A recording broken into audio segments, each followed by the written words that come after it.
It really seems like trans activists are trying to erase the reality of men and women everywhere. Every week, there are countless examples in the media. Recently, the BBC and Australian universities have been discussing whether the term womb XM is better than woman to make sure trans people and people of colour feel included. What? Woman is the correct term, and making up nonsense words is insulting and downright ridiculous. No matter what colour you are, if you have female DNA and a female reproductive system, you are a woman.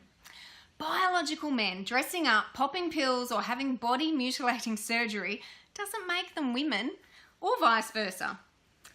Another example is a student in a US college had a whinge because trans and non-binary authors were not included in a women and culture course.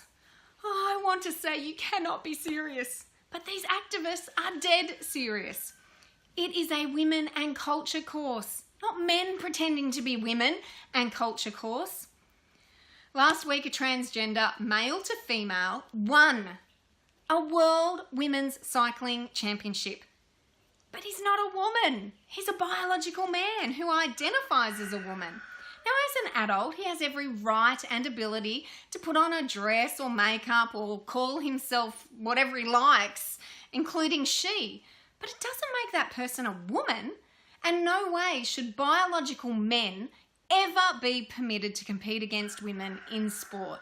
It's not only dangerous, but it's extremely insulting and unfair to women who have trained and competed and become excellent in their field. What incentive is there to encourage young girls in the sport if they're just going to be beaten by a man? An Australian organisation is trying to get the government to use the term pregnant people instead of pregnant women. And how ridiculous. They need a good lesson about the birds and the bees. Science is clear. Only females get pregnant and give birth. Take your delusions elsewhere. And there seems to be a whole lot of kids' books being published at the moment that reinforce old stereotypes of gender. No one expects all girls to wear pink and like fairies anymore.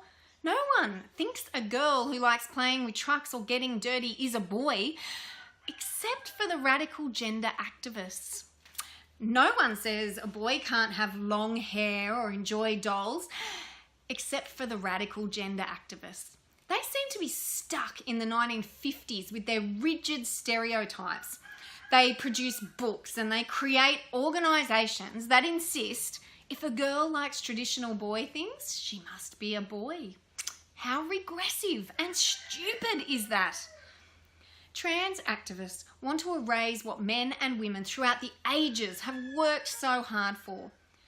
They don't want equality or diversity. They don't want good men standing up and defending the beautiful differences between the sexes.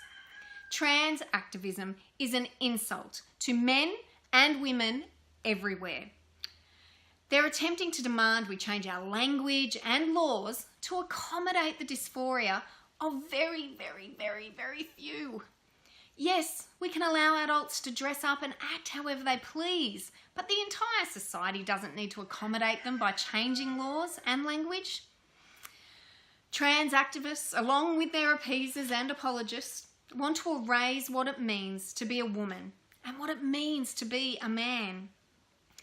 They want to remove gender from all aspects of education, public service, and the law.